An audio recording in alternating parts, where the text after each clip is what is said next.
Many may have a difficult time determining a course of action to follow in this time of crisis for the church. However, our Lord did leave us a method by which we can judge. He said specifically, "By their fruits ye shall know them. An evil tree cannot bear good fruit, and a good tree cannot bear evil fruit." I'm Julius Smetona. This is what Catholics believe. We'd like to consider the post-Vatican II Church from the perspective of morals, dogma, and worship. We believe that the only conclusion one can come to after such a consideration is that this church is not to be identified with the Catholic Church. In fact, it is a non-Catholic sect, and that the only recourse is to follow the injunction of St. Paul. Therefore, hold fast unto the traditions which you have received, whether by word or by epistle. With me today to discuss By Their Fruits Ye Shall Know Them are Father Martin Skierke from Great Falls, Montana, and Father William Jenkins, pastor of St. Teresa of the Child Jesus Church in Cleveland, Ohio, and publisher and editor of The Roman Catholic. Reverend Fathers, I think if we may consider morals to begin with, an ongoing scandal within the post-Vatican II Church is the annulment situation, and I think there can be no better way to begin than to read a letter we received some time ago from one of our viewers. Here's what she said. She said she watched one of our programs, this viewer, and she says, quote, "And it reminded me of what the real concern the new church really shows for its faithful. A couple of years ago, a friend of mine told me about the annulment the new church gave to the husband of a friend of hers. This couple has 8 children, and the wife was a faithful Catholic. Her husband had a relationship and left her and their children for another woman. Then he applied for an annulment. The new church was so concerned for his happiness that they gave him one. Now, I would like to ask, what concern did they show to his faithful wife and his 8 children, whom he rejected for another woman? The one who was faithful to her vows and to the church. What an insult. The new church rejected her and made her husband's adulterous affair legitimate. Don't you think that the people who keep going to this new church are giving their approval to these terrible crimes against the faithful Catholics when they'll go along with this new religion when I stand for? I just thought I'd write and tell a true story of how the new church treats faithful Catholics. My understanding is there's just been an absolute explosion in annulments since Vatican II. That is actually the case. Every traditional Catholic priest comes across them more often than they'd like to remember, that people have received annulments from the new church, and they grant them rather easily. I could, in fact, give a couple, I don't even have to know who they are, I could tell them, say this, this, and this, do this, this, and this, and then present themselves to the conciliar tribunal, and they can very easily and very shortly get an annulment. It's a fact that can't be disputed. In fact, they grant annulments from year to year more abundantly and almost more easily. I was reading recently that Weekland in Milwaukee, who made the remark that virtually we can annul every marriage. So there you have the answer. The bottom line is that they have contempt for the sacrament of matrimony. Farther yet, they have contempt for God's laws. I have my own personal experience. My brother at one point, quite a few years ago, maybe 15 years ago, 16 years ago, applied for annulment. And the conciliar tribunal wrote him a letter saying, you know, you have to complete these forms and send this information or we can't proceed with your annulment. So he said to himself, look, this is a joke. I have no grounds for an annulment. He ignored it. A couple months later, he gets a letter saying, essentially, congratulations, your marriage has been annulled. I ran into a case like that in LaGuardia Airport while I was standing in line to get to an agent at the ticket counter. One of the airline officials actually walked up to me, a woman, I would say, in her late 40s, I would gather, and just asked me out of the clear and blue, "Father, could they annul my marriage without even telling me?" And my reaction was, well, they do whatever they want to these days. I said, "What happened?" She said, "Well, I've been married to a gentleman for," I forget how long she said, it was about 10 years or so. She said she had 4 children. And suddenly her husband decided that he was interested in someone else. And so he simply left the family. And he left off with another woman.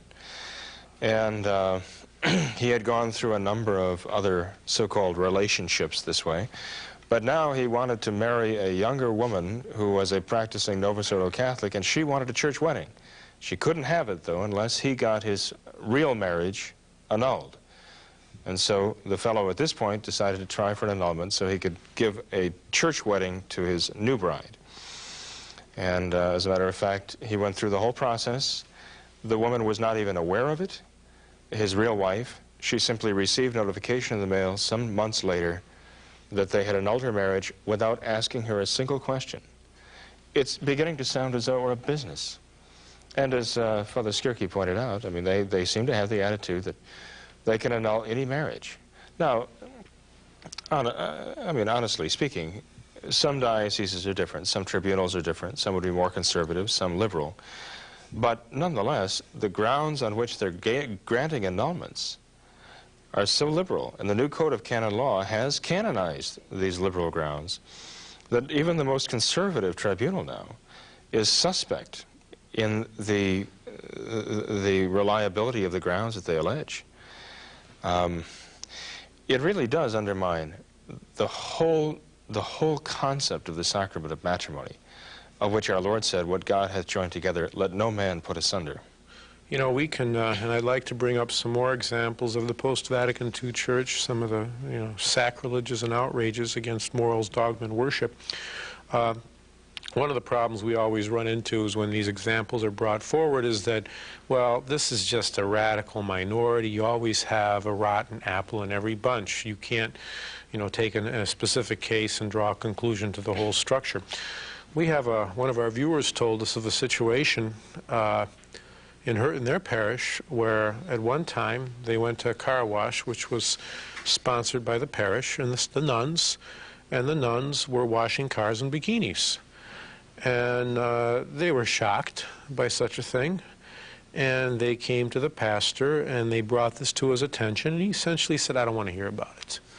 Now, the reason I mention this is that people, I'm sure, are going to say, well, look, that's just one example. I'm sure this kind of thing happens often, but it's interesting to note that this example is set right from the top, because John Paul II in 1984 went to Papua New Guinea, and he concelebrated the new Mass with a group of cardinals, and the reader was a New Guinean college student who was dressed in traditional dress. And I saw this picture in the newspapers, and she was nude from the waist up. What's worse, the nuns in bikinis or John Paul II with this person, in his position, having her as a lector? The example does come from the top up. I've seen photographs, too, from Reuters news photo service, which show acrobats, circus acrobats, performing right on the stage in the audience hall.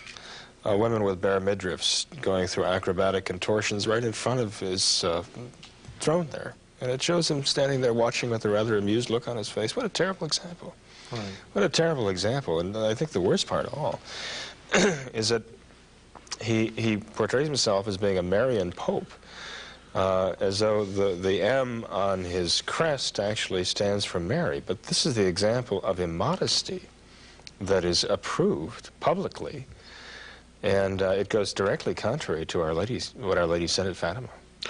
We have an interesting letter, which I'd like to share with our viewers, from a viewer in the military. He wrote as follows: "Dear Reverend Fathers, enclosed, please find my contribution." He said, "I too am greatly saddened by the crisis in the Church. In fact, when I was in the Air Force, one Mass I attended, I was shocked to see in the sanctuary a statue of our Blessed Mother on a pedestal along with the symbol of the New Age, a crystal. I could not believe what I saw. I was more astonished to hear the Catholic chaplain praise the crystal as he held it up during the sermon. What was more disturbing was the fact that the chief of all Catholic chaplains, two-star general, was in attendance and said nothing about this sacrilege. This was in 1989, and I'll never forget it.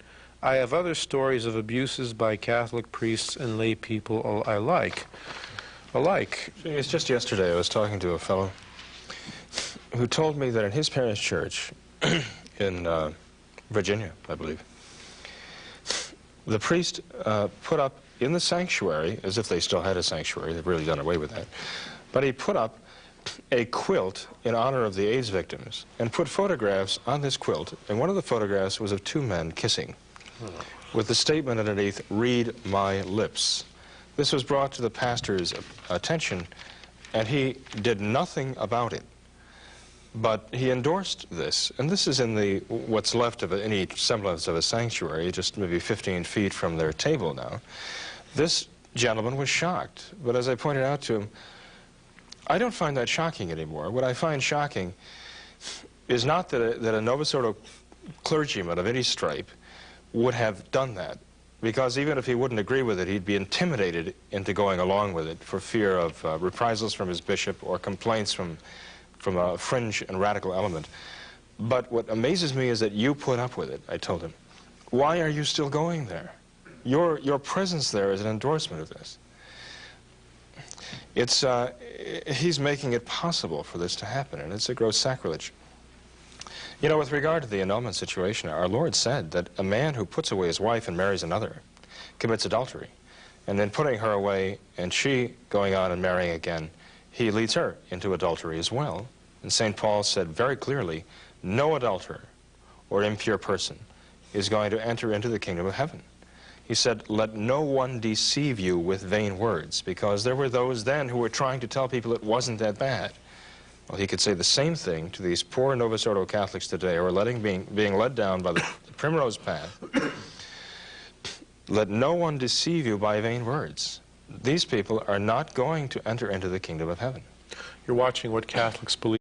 You know, we had an interesting example of a situation in Buffalo where the bishop there had interesting themes in a church. And it says as follows: among the various theme windows is the window of non-Christians, which depicts God the Father and God the Son bestowing the blessings on Moses and Mohammed. Also depicted in the window, remember this is in a church, are the falcon-headed Horus, son of Isis, and the whirling, multi-armed Hindu goddess Shiva. Filling nearly a third of the window is Buddha. In the window of Christian ecumenism is depicted Jesus surrounded by people and symbol of the various Protestant sects.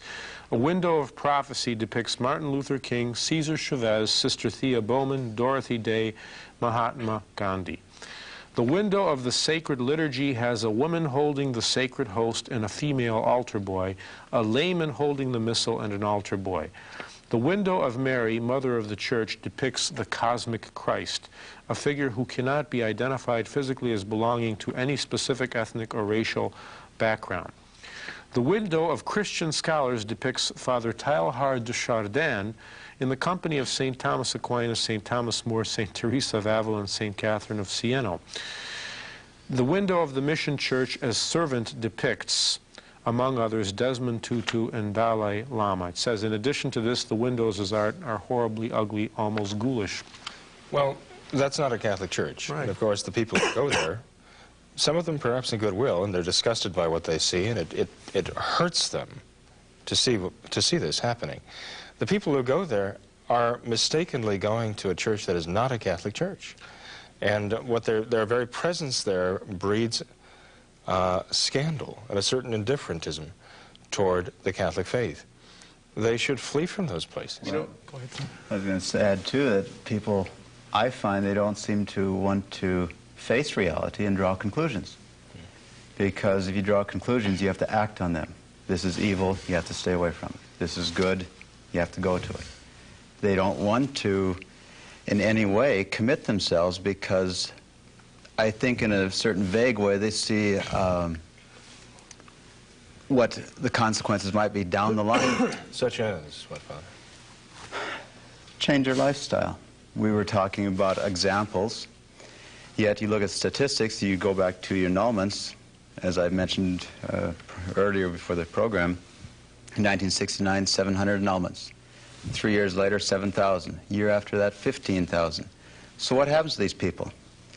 They are in that situation. They realize it might be an invalid annulment.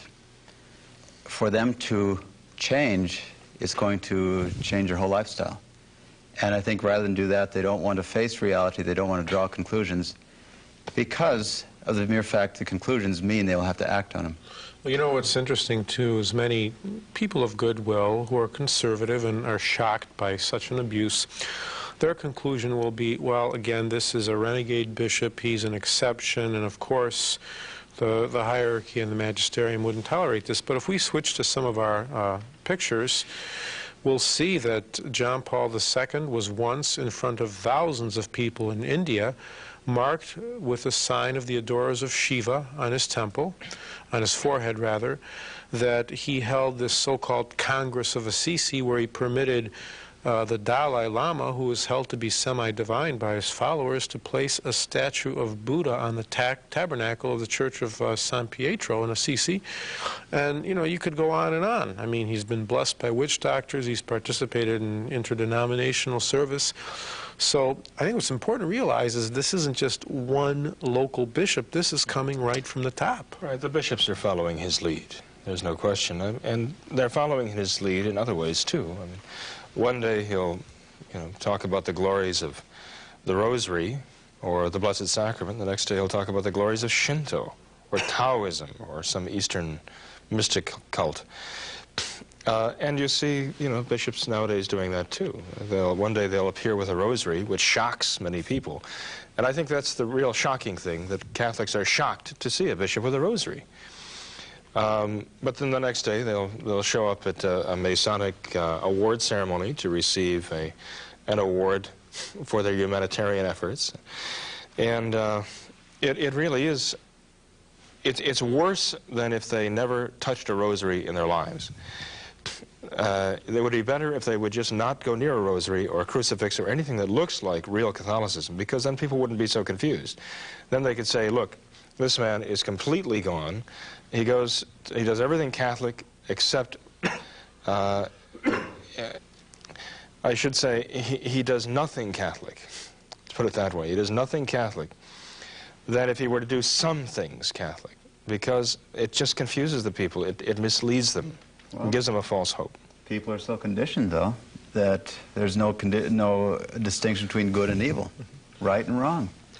And when they see this, they can't draw any kind of, once again, they can't draw anything from it. They're in a quandary. Nothing practical. Nothing practical. We still have the scandalous situation of bishops such as Rembert Weekland arguing for women in the priesthood. We have the scandalous situation of a Hans Küng, a noted so-called Catholic theologian who's still a priest in good standing, who denies the divinity of Christ, and yet nothing is done. You know, what is the saddest part of all, though, I think, Julius, is that there are a lot of Novus Ordo priests out there who are really suffering from all this, and they want to do what is right. I think they sincerely want to do what is right. I think traditional Catholics have the tendency to look at them and say they should know better, they do know better. They are of evil will. Some of them probably are, due to laziness or whatever else, unwilling to take a stand. But I've met quite a number of young Novus Ordo clergymen who are very, very much pained by what's happening, but they don't know what to do. They don't know what to turn. They don't know where to begin. Of course, I would tell them always, well, you have to stop feeding the monster, and you have to get back to practicing the traditional faith. You can't be half Catholic and half not, half Catholic and half modernist. That really is a monster, because the two things are incompatible. They just have to get back to practicing the traditional Catholic faith from beginning to end, and have nothing to do with the modernist changes that took place in the Church. You know, we've often talked about the new Mass, and here we have a picture of a so-called clown Mass. Now again, I'm not saying that a clown mass is the order of the day, but it happens often enough, and rarely, if ever, is anyone disciplined. But do you think that this clown mass is a natural consequence of Vatican II and its liturgical reform? And not considering for a moment the clown mass, what about the so-called new mass in itself, which is a central act of worship in the new church? Well, the new Mass in itself is subject to interpretation. Remember, the new Mass came out under the aegis of multiculturalism, and it's a creature of the modernist complexus of all heresies. Well, that's what St. Pius X called it in Pascendi Dominici Gregi, his encyclical of 1907. And so the whole idea behind the new Mass is that it is supposed to lend itself to expressing the local culture. It's supposed to be plastic, because the divine reveals itself in cultures, world cultures. And so the new Mass has been taken and translated into various languages, and it's supposed to be adaptable. It has no real face. It can be twisted and turned into any shape to fit a local culture. So whether you have a clown mass or a very, very dignified Novus Ordo going on in some old relic of a church somewhere with a choir singing the Panis Angelicus, essentially there's no difference, because the theology behind it is the same regardless of the trappings. It's an expression of culture, whether it happened to be a throwback to the Middle Ages as far as they're concerned, or forward to the year 2500, or some aboriginal culture in the bush of Australia. That's fine. They want you to be able to take the new Mass, have it in Latin if you want it, you can do that. Have it in Swahili if you want it, have it in Martian if you want it. As long as it expresses your personal cultural feelings, your personal taste. You've basically created your own religion. Everybody's got his own religion now. I'd just like to say this. The only solution to this whole problem is for people to getting back on their knees and praying to Almighty God for deliverance. This is the result of a moral decline. The surge of annulments, it's the same thing. It's a result of a growth of immorality. And if people don't get on their knees and begin to pray again, they are going to see this happen more and more. The only recourse we have is in prayer to Our Lady of Fatima. And I wanted to mention something about the calendar that Father Skierke issued for 1993, because this calendar, which is very beautiful, has scenes of the Stations of the Cross and the prayers of St. Alphonsus Liguori, the Stations of the Cross accompanying them.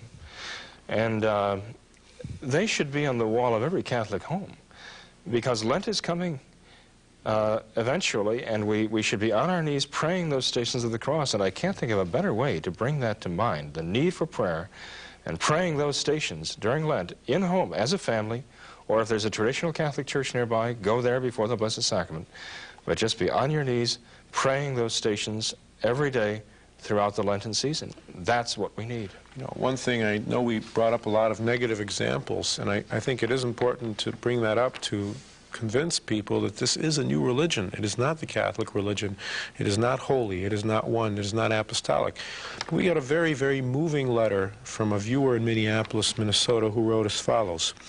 I viewed your program, What Catholics Believe, early one Sunday morning a few weeks ago. The program discussed the Ottaviani intervention. I would be interested in any information that you can send along on that, and also on Freemasonry. I was raised a Baptist, but feel that I am being led to convert to Catholicism, and would much appreciate a church in the Minneapolis-St. Paul area that you could direct me towards. Lastly, could you explain to me how the Rosary is prayed? Thank you. Well, we certainly can. What Catholics Believe exists precisely to do that, to get people praying to God. And we also can send them information on modernism. And for that matter, Father Skierke still has some calendars available, too, for those who'd like them for their homes. And I do appreciate them writing in and asking for these things. That's why we're on the air, to make exactly such available to good people. You've been watching What